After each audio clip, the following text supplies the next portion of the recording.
Time and history have proven that some things simply cannot be. That there are some things that even the gods cannot change from their course. Peace will always be broken by betrayal and war.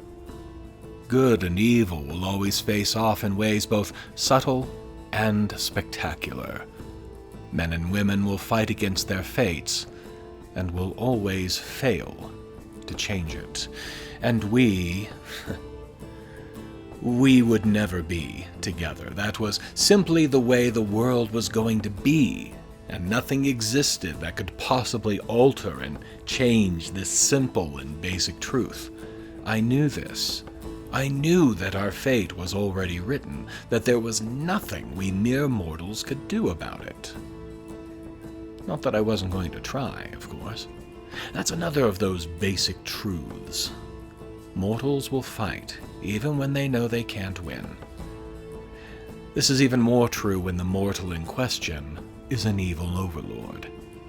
It's at the root of what we do. We try to change fate, usually our own. Now don't misunderstand me. Looking back, I wouldn't change a thing. If I had succeeded, well, if I had succeeded, I would never have met her. She is the most amazing person that I have ever known. I had never heard of her before that first time we met. She, on the other hand, knew who I was, of course. Most of the Empire knew who I was, from a distance, of course. She'd never have had the courage to talk to me if it hadn't been for other circumstances throwing us together. We spoke only briefly during the course of our several-year relationship. Well, I say spoke, but that's not right, really. Really, it was fighting. One of us was always making threats or delivering ultimatums. The other was always getting in the way. You know how it goes. In some ways, I guess it was a typical relationship like that. Typical, however, wasn't what I would use to describe it. It worked for us, though. I got the notoriety and recognition that I had always desired and been denied. She got the admiration of the entire empire and a standing invitation for tea at the Imperial Palace. That doesn't even bring in the instant recognition and admiration and gifts from the masses, the ones she had protected from me. Those of us who have been in the evil overlord business for a while have often been accused of truly enjoying the sounds of our own voice, that we tend to monologue when we should be taking care of business. I am, of course, guilty, as charged. However, if there were ever a time to deliver a monologue, then I think this is it. Listen closely, and you might understand something that you didn't when I strapped you to that board that is slowly sinking into that lava trap below you. Don't worry. You'll most likely survive. Ask me how I know. So, the basics then. My name is unimportant to this story. If, however, I were to tell you, or if you are somehow intelligent enough to figure it out, your knees would tremble in terror, your heart and your stomach would sink with despair, your fear would reach new highs, possibly even enough to cause that sinking heart to suddenly stop beating. Yes, I really am that well known, and no, not for being a nice person. If I had a copper for every time I had tried and almost taken over the Empire, or the entire world, well, I'd have 3, maybe 4 coppers. I'm not sure if one of my schemes would actually count or not. Regardless, the fact that I would even have that many coppers would be pretty impressive. Go ahead, I dare you. Name another potential evil overlord who has almost taken over their country that many times. I promise you. Anyone you can name, I can tell you how and where they died and how much screaming was involved. They were all, every last one, pretenders. None of them had the dedication, the singularity of purpose, the sheer force of will required to be a true evil overlord. Ask me how I know. How we met? Well, I was still new to the evil overlord business. I'd been making the usual rookie mistakes, like, somewhat ironically, monologuing. She was still new to the saving the Empire business, the reluctant hero in her own story. You know the drill. It's not a new story. What I did not expect, and can't imagine she did either, was that for me it was going to be love at first sight. I'm not even entirely sure now how she felt about me at the time, but based on the cursing, I can take a pretty good guess. Our fate was sealed from the start, as I said. Our first showdown was appropriately dramatic, my escape predictably narrow. That escape wasn't because she wasn't trying either. She had done, as best I could tell, everything right. Despite being nearly dead from the myriad of traps I had set for her, despite all the piecemeal armor that was hanging in shreds from her perfectly formed body, despite the chipped and nearly shattered weapon in her purple-stained hands, demonic minion blood, which, by the way, are not cheap to hire, she came this close to capturing me that first time. Naturally, I looked back at her as I gave the almost traditional, "I will return more powerful than ever" speech. I could not help but be captivated by the flash of righteousness in her eyes, and she gave me the predictable, "I will end your reign of terror" reply. How could I not fall for her? I may be one of the most evil people in the world, but that does not mean that I do not recognize and appreciate beauty when I see it.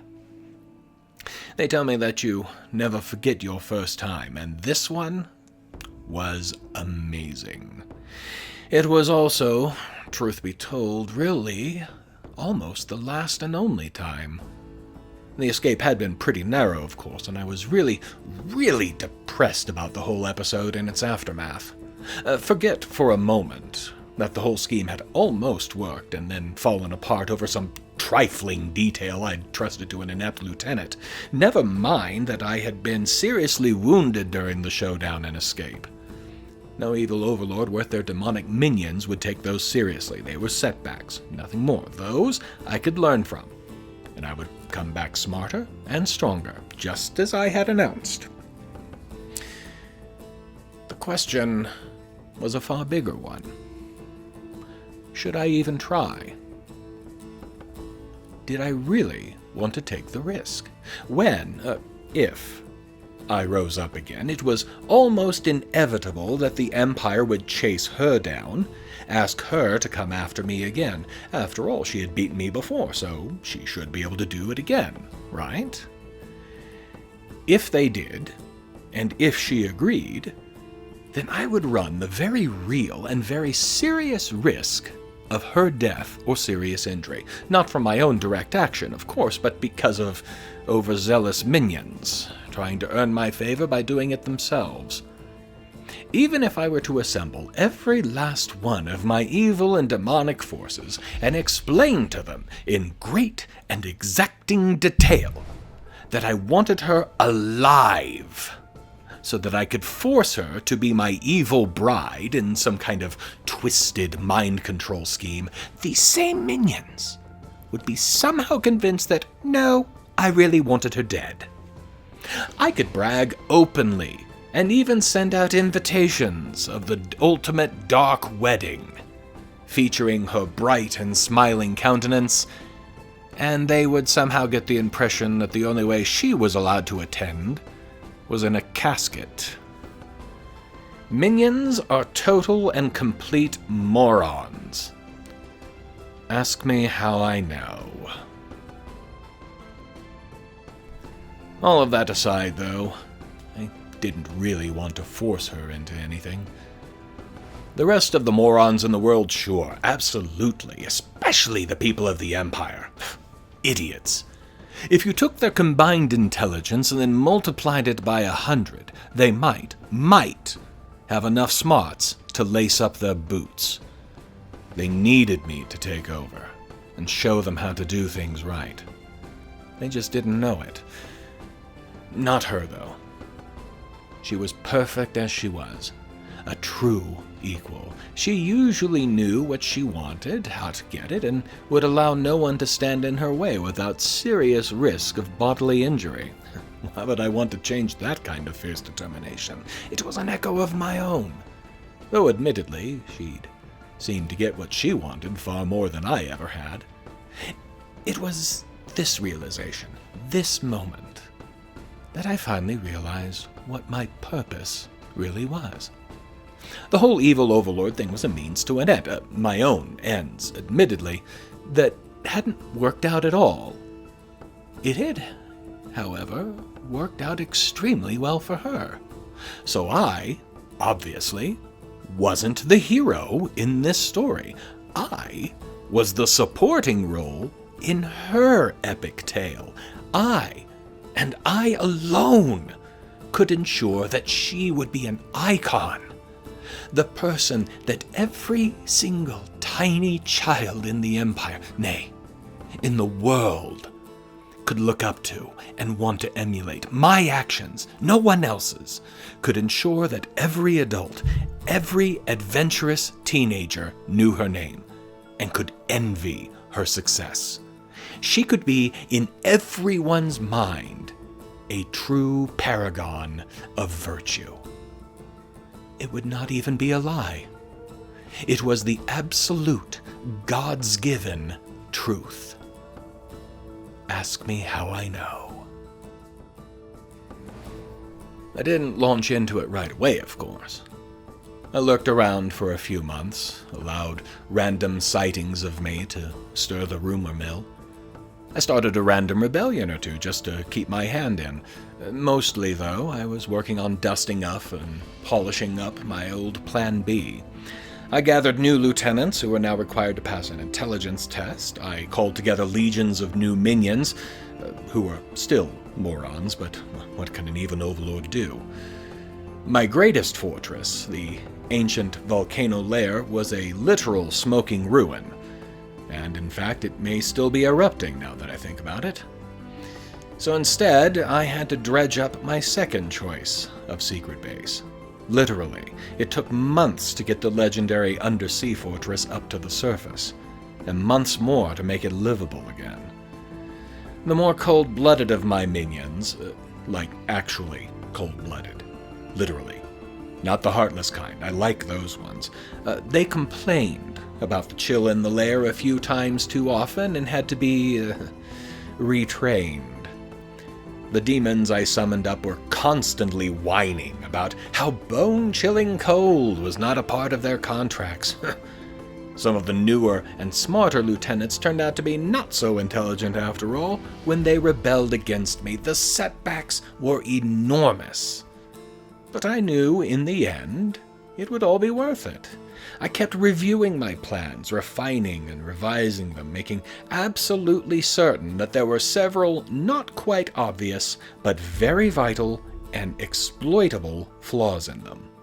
She, and her companions as well, I suppose, would need to be able to find them, with effort, to make it seem like actual mistakes on my part. They needed to be in seemingly genuine danger, but not at real risk of actually, dying. Bruised? Cut up a bit? Sure. But not dead. That would have put a real kink in my plans to make her an even bigger hero than she already was. My own collection of minions and followers didn't know it, but I was planning to fail at taking over the Empire. I was planning for her to receive the glory and recognition that was justly and rightly hers. In due time, I put my plan into action. It took her years afterwards to realize that the village that was reported destroyed had never really existed in the first place. The few hundred villagers that had been blasted to pieces hadn't been human at all. Remember those cold-blooded minions who were complaining? This was their retraining. There might have been a minor training accident resulting in the entire place exploding into a million tiny pieces. Possibly. Irritate your evil overlord at your own peril. It all went to plan. Even the remaining minions didn't manage to screw up the plan entirely.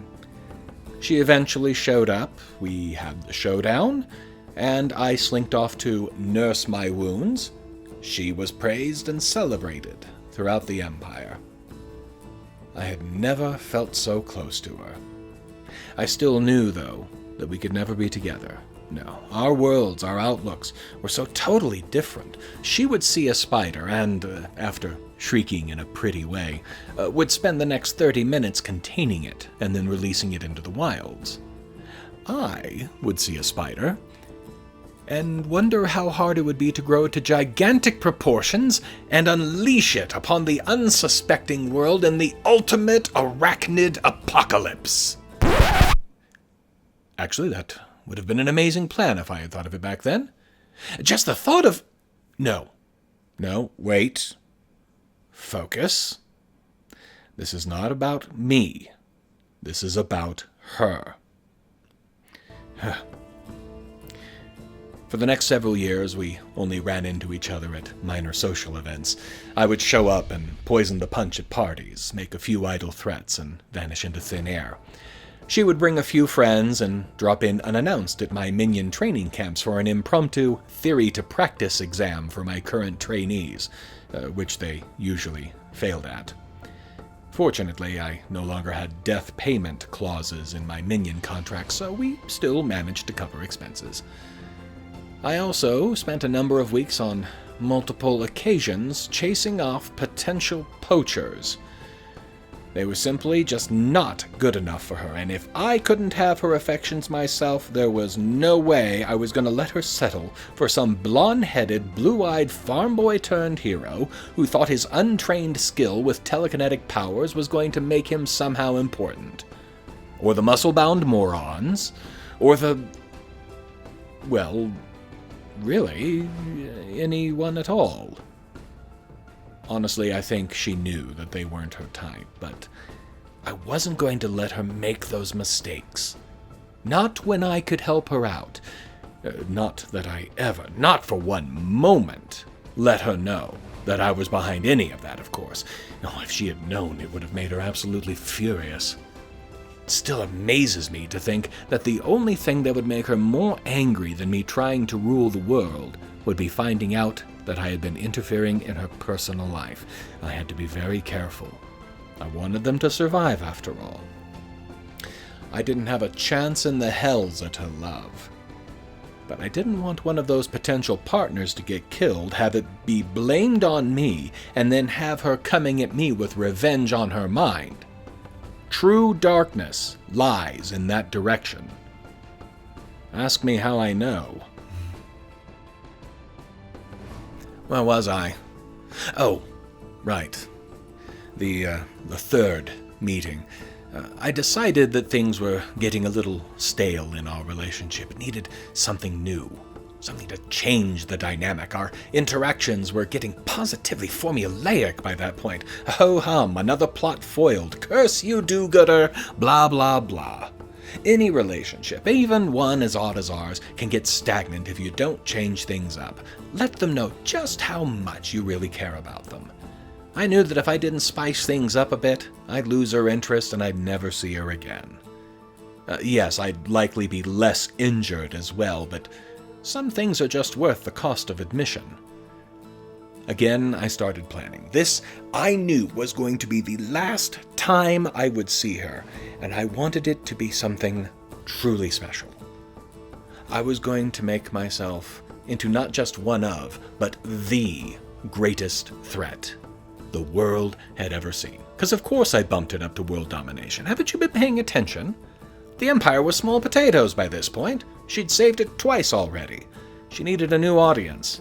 This was going to be the tale. that would cement both of our names in legend for all time, never forgotten, never one without the other. If I couldn't be with her in truth, at least our names could be. It was no less than she deserved, and I figured that it was likely the best I could really manage. I was to find out much later how wrong I was. Ask me how I know. The most important part of this new plan was that it would result in something that had never been done before. It would result in my own capture. It was brilliant, even if I do say so myself. It would ensure that this, our final encounter, would result in the longest amount of time spent in her radiant presence as I could possibly manage. I had set everything up using the plain sight hiding method this time, locating and occupying an entire complex of rooms under the Emperor's Winter Palace. Nobody, I knew, would ever suspect that. They'd never even think to look there. Well, nobody except her. I knew she would see through it eventually. She will never know how long I stood in that final room, waiting for her to arrive. How long I had waited and delayed my escape to ensure that she had plenty of time to find me, and the clever way to prevent me leaving and capture me instead. That moment will be forever burned in my mind. In that moment, we were the closest that we had ever been. Me, kneeling on the floor of those hidden chambers. Her, looking at me with triumph flashing in her eyes down the length of her brightly shining God's blessed sword as it rested against my neck. I could have reached out and touched her. She was so close. Never had she been more captivating than that moment. Oh, if only we hadn't been on opposite sides. What a magnificent evil queen she would have made. I was taken to the nearest village, where I was confined to a hastily made, flimsy wooden cage. I was guarded day and night while they arranged for my transport to the capital. I was torn between being insulted at the craftsmanship of the cage they thought would contain me, and gratification that they had thought my defeat was such a long shot that nobody had even given thought to the possibility that it might actually happen. It would be a major event, of course. Come one, come all, see the great evil overlord, the greatest threat to the peace and prosperity of the Empire, nay, the world. See the overlord confined and caged like the rabid animal that they are. I was no longer a threat in their eyes, and they all wanted the people, those whom I had threatened and terrorized, to know that I would never be something to be feared again. It was important. I would have done the same thing were I in their position. It was not, however, the most important thing about this little procession. No, the real reason was so that they could heap rewards, admiration, and glory on her. I would sit in the foul weather in my cage outside, while inside they would cheer and celebrate her. Her triumph was what kept me warm, and, if the guards had ever bothered to look, put a small smile on my face. My glorious star, my shining warrior, my life's love.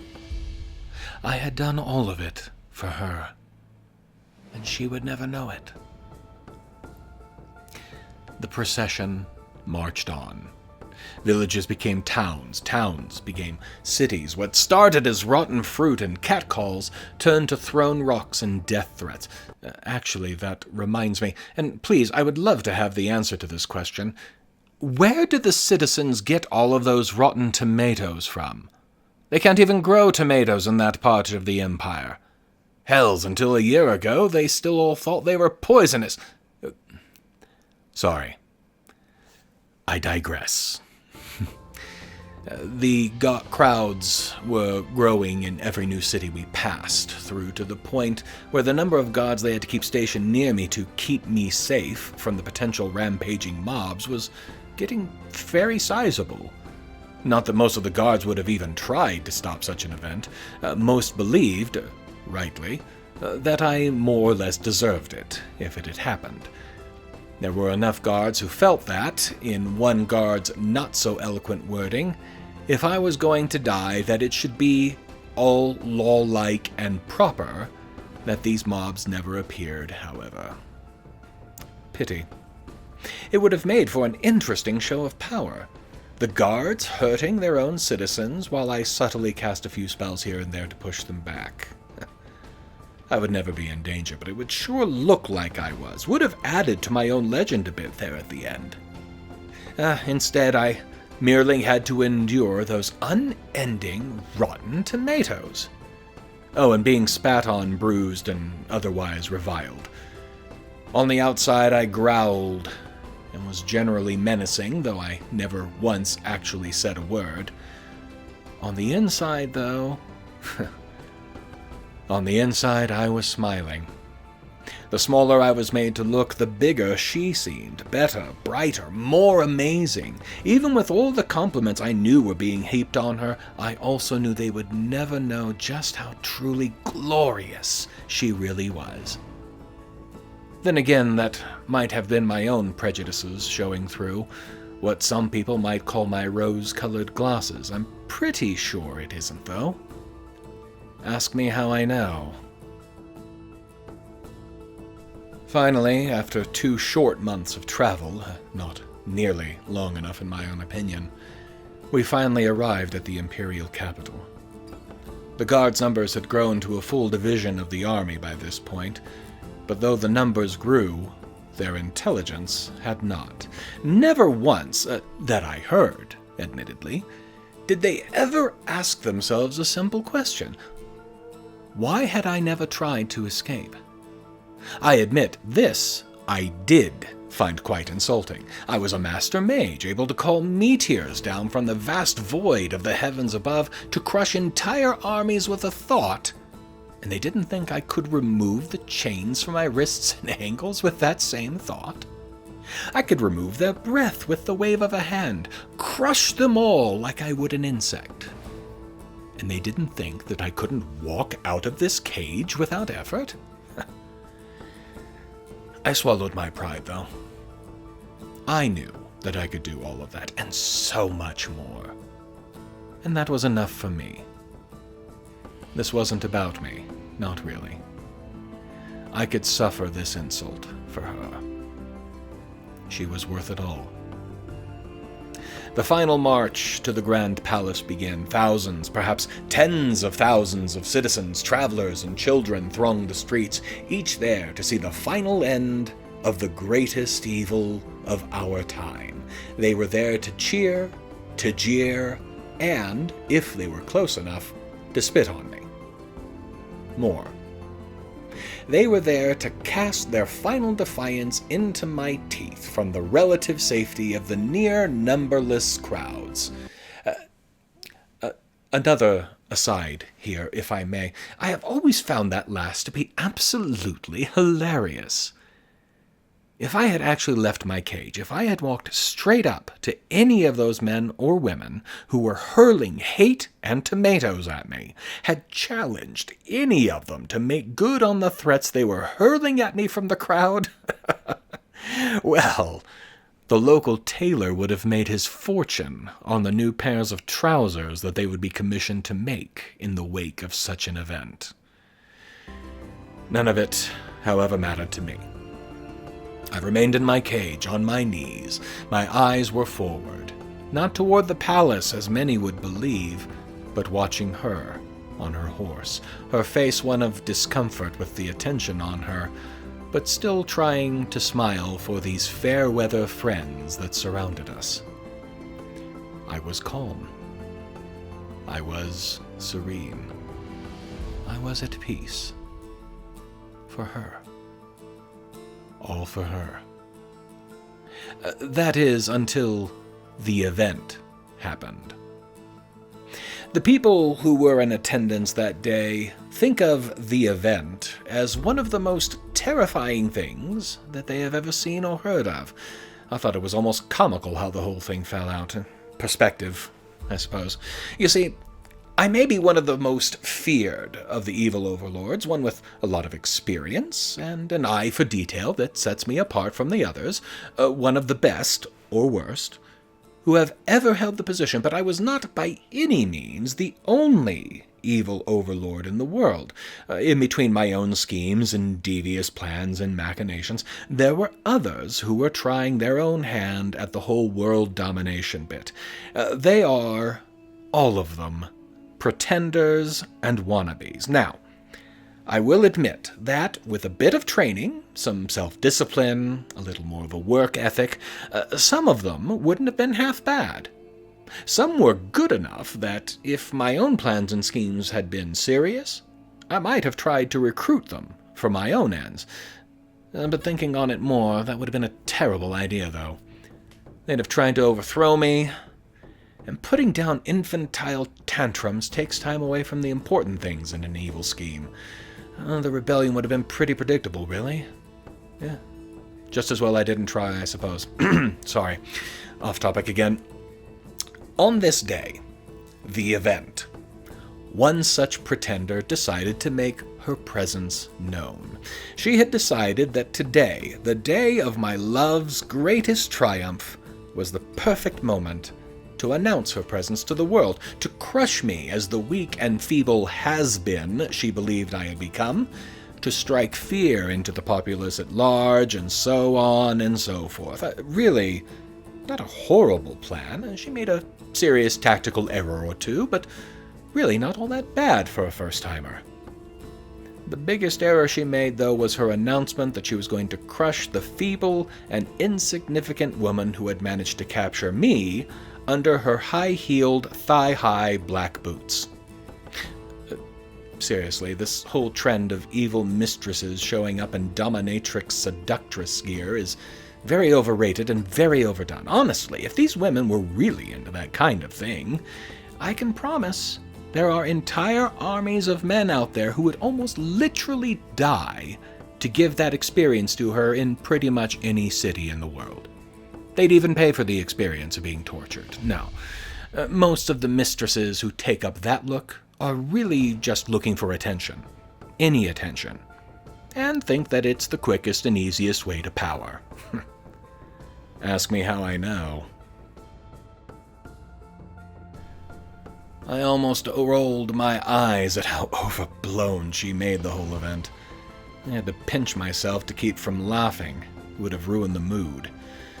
When she appeared in a theatrical puff of purple-red smoke atop a nearby building in full view of everyone, I scoffed inside as she announced her name, which, honestly, I can't remember, and when she told everyone in her best "I'm in charge here" voice that she was now, by her own decree, their new ruler, and that anyone who did not bow down to her wishes would be made an example of, and yada, yada, yada.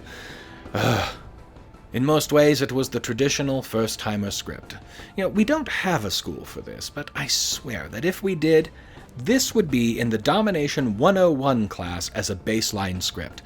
Up-and-coming overlords and mistresses would study it before presenting their own version of it for the class to tear into shreds. You would only pass if you didn't break into tears, facing the derision of the masses stoically. Whole thing would be rigged, of course. There would be sliced onions somewhere in the room.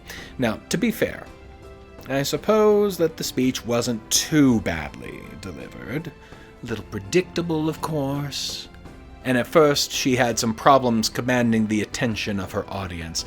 The flagstone she pried out of one of the city walls and dropped on a dozen or so citizens mostly took care of that small problem, however, and I have to admit that it was a nice touch. Gave the whole thing an air of immediacy, of genuine threat, if you will. It was also messy as anything, but really not too bad at all. Now, personally, I'd have just opened up a portal to the hells under their feet instead. It feeds your demonic minions. Always important. They get very hard to manage when they haven't been fed recently. It keeps your regular minions from being assigned to cleaning duty. You have never heard so much complaining, and it is a good idea to maintain at least a little bit of a good relationship with them, even if they are idiots.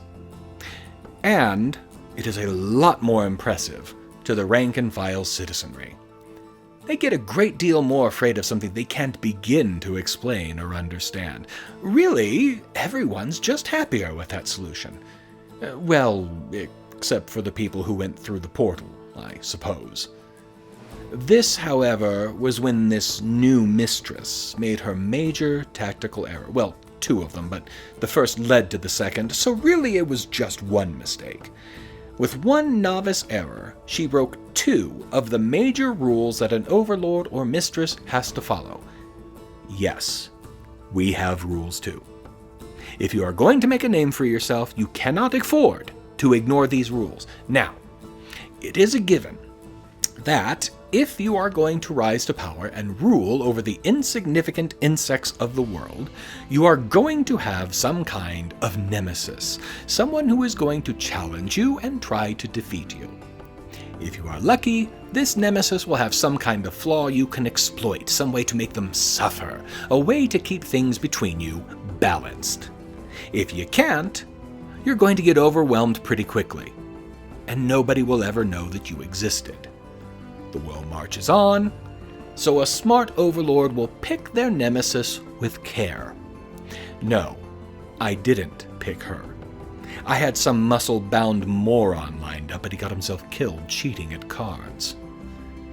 That means knowing their backstories, where they come from, what they are likely to do in response to your actions, and above all, and this is important, so pay close attention here, you never crush them utterly on the first showdown.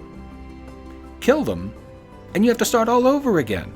Yes, you might get a brief high in the fear and loathing department, but you still have to go through the pain of training a new one, and that just slows the whole thing down even more. This was her first mistake. She had not done her homework.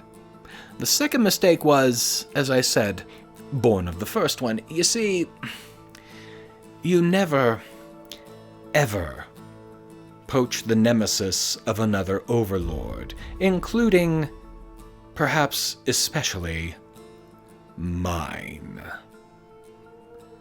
This new Dark Mistress had chosen a great nemesis in my Shining Warrior. My Shining Warrior.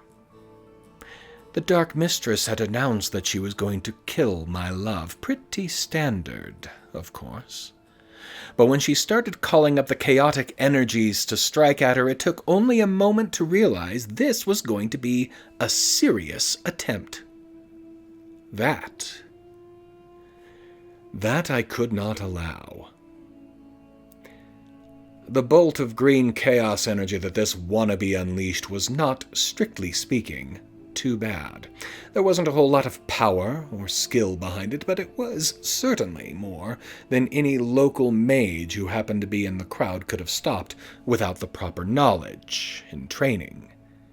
The same could be said of my Shining Warrior as well, in this case. I had never used chaos magic against her. It's too unpredictable.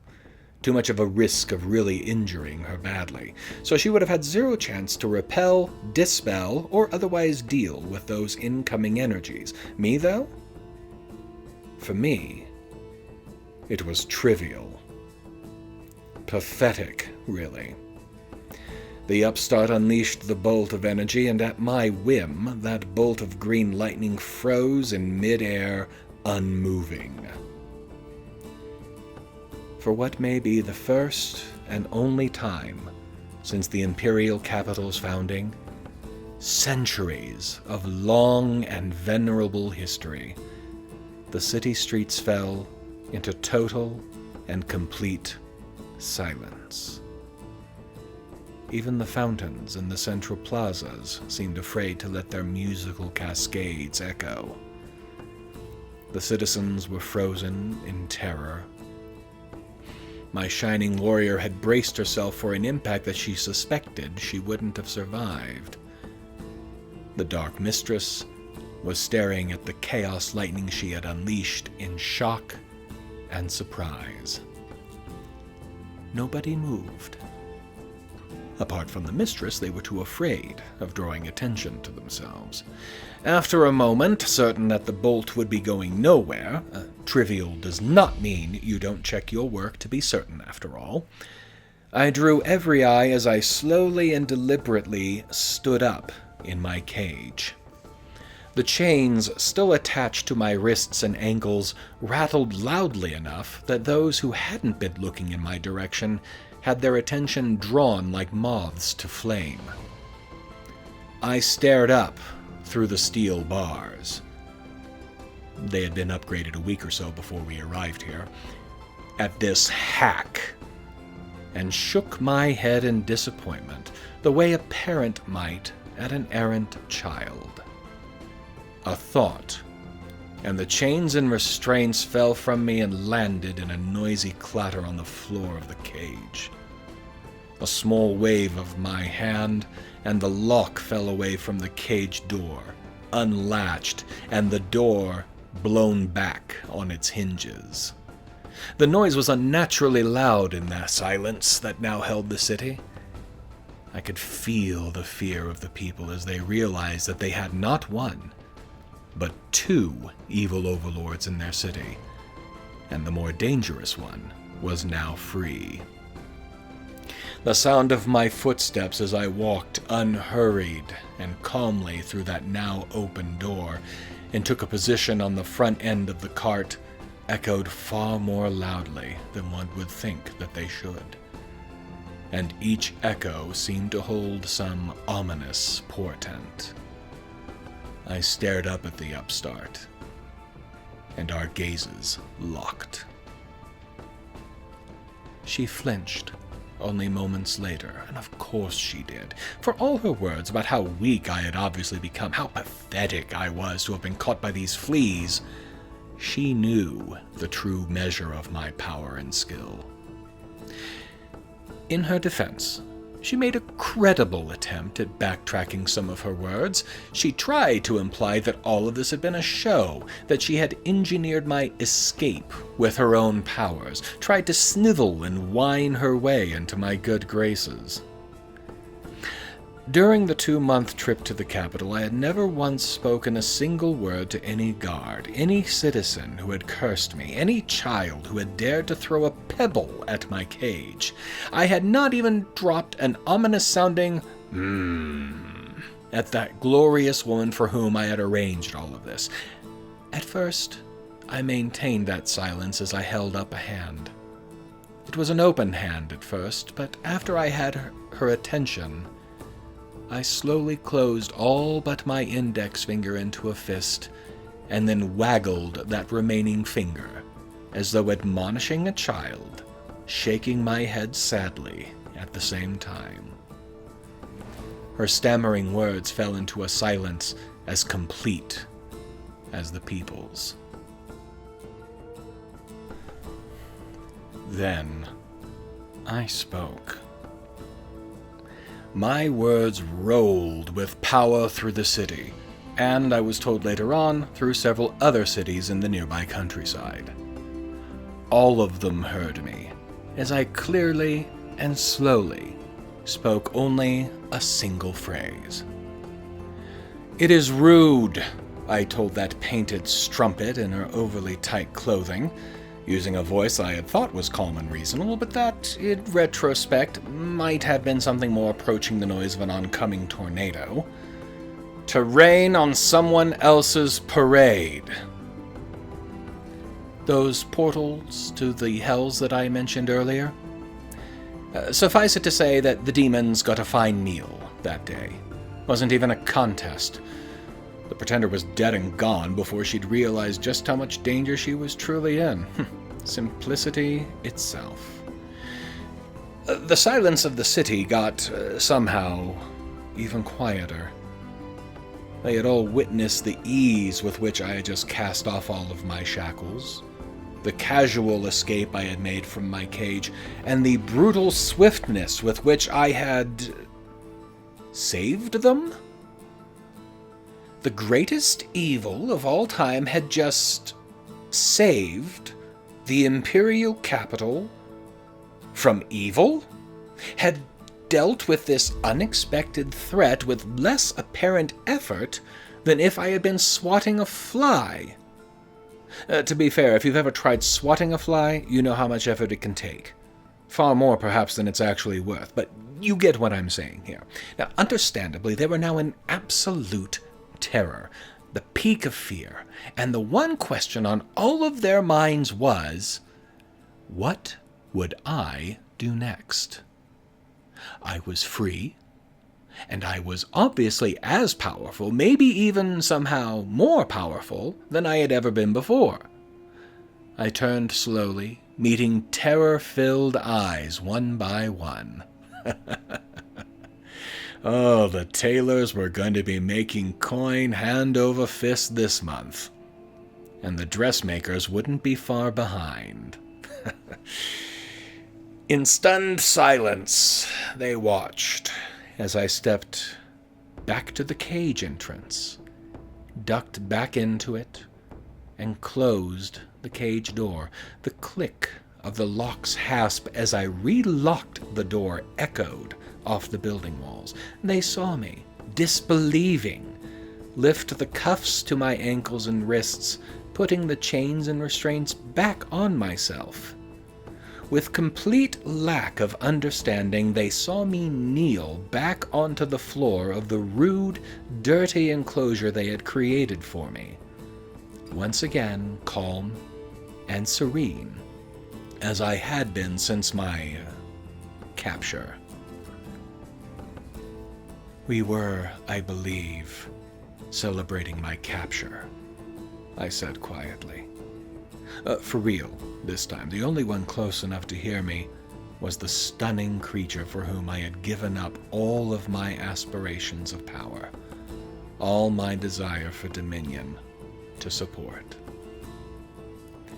She was as stunned as the rest of the crowd, but after a moment she nodded shallowly and made a gesture to the cartman. The cart lurched back into motion, crawling closer to the palace. And if the crowd resumed their muttering and whispering about me, they were no longer full of hatred.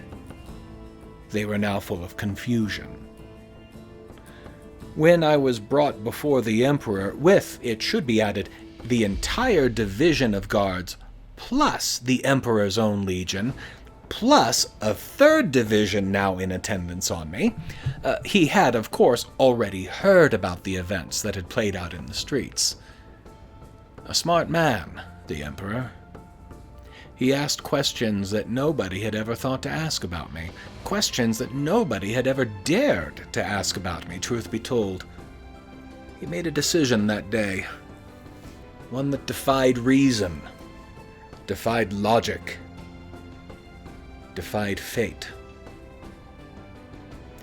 I had always assumed that my past, the circumstances that had led me to take up the role of evil overlord in the first place, to punish the world for things that really it hadn't had a hand in, the situation that had led to our first meeting would always and forever keep us apart. How did I start? That some things cannot be changed from their course, that peace will always be broken by betrayal and war, that good and evil will always face off in ways both subtle and spectacular, that I would never have done the one thing that was missing from its life from its very beginning. Oh! I skipped that one earlier, didn't I? I knew I'd forgotten something. The tragic backstory. Well, perhaps next time. I had believed that there would never be more to my life than seeking power or dominion. I never once believed that a villain, an evil overlord like myself, really might be a misunderstood individual who, with a few years of hard work and effort, a massive dose of determination, and a small amount of trust, really might be a pretty decent person. One worthy of the love of their life. I was wrong, of course. ask me how I know.